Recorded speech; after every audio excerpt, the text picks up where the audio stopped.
Back in the book segment tonight, what to do about Syria. We discussed it at the beginning of the broadcast. Now we want to know what Charles Krauthammer thinks, and he joins us from Washington. And you say? I say it all depends on whether this is about Obama or whether it's about the strategic interest of the United States.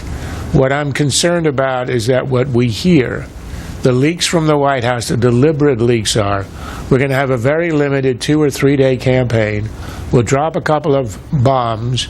We will make a point, and we will retire from the field, because from the reports I have read and from what I've heard, they explicitly say this is not intended to alter the strategic balance or to alter the course of the war.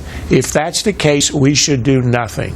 If that's the case, this is a pinprick, a demonstration of unseriousness, the same as when the Clinton administration, when our embassies were attacked in Africa in 1998, launched a few cruise missiles into empty tents in Afghanistan, and the message that bin Laden got was, America is the weak horse, America is unserious. 3 years later, we got 9/11. Right. If we're going to do a campaign, it has to be a sustained campaign aimed at depriving Assad of air power. Now let's take the if stay out of it. home. Let's take the if out of it. Both Colonels Peters and Hunt say do nothing. Do not get involved. It's bad for the country.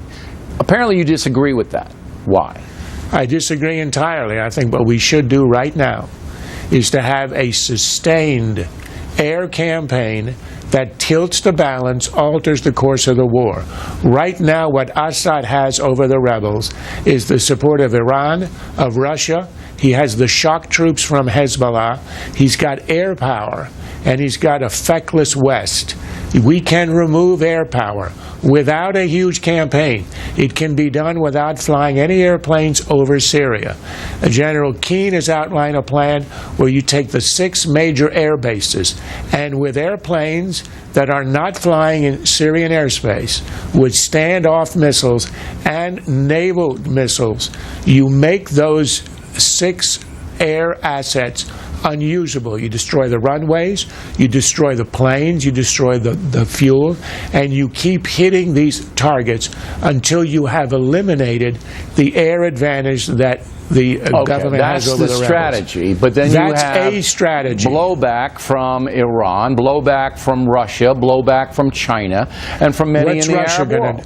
What's Russia going to do? Cancel another summit?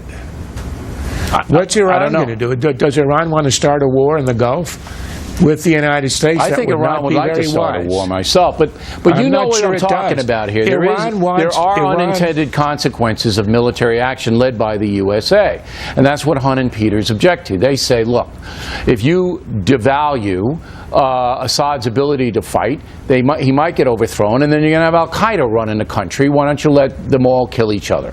How do you answer that? That's what was said 3 years ago when we had a chance to alter the balance of the war on the cheap when the jihadists were not in the war. Okay, and what everyone said, you don't want, but they said what we now hear from the naysayers. Oh, if you start that, the government will fall, al-Qaeda will come in. Al-Qaeda came in because we did nothing, because we waited. But let's deal with the reality of today.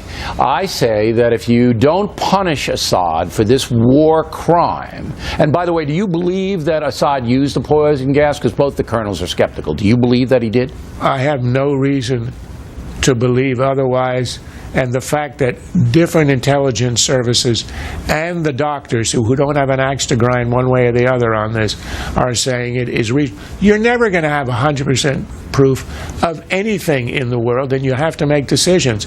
That's what foreign affairs is all about. Look, I don't deny this is a choice between Hitler and Stalin. We chose to support Stalin, the second worst man of the century, to defeat the first, and we had to spend 50 years in the Cold War undoing the strengthening of the Bolsheviks.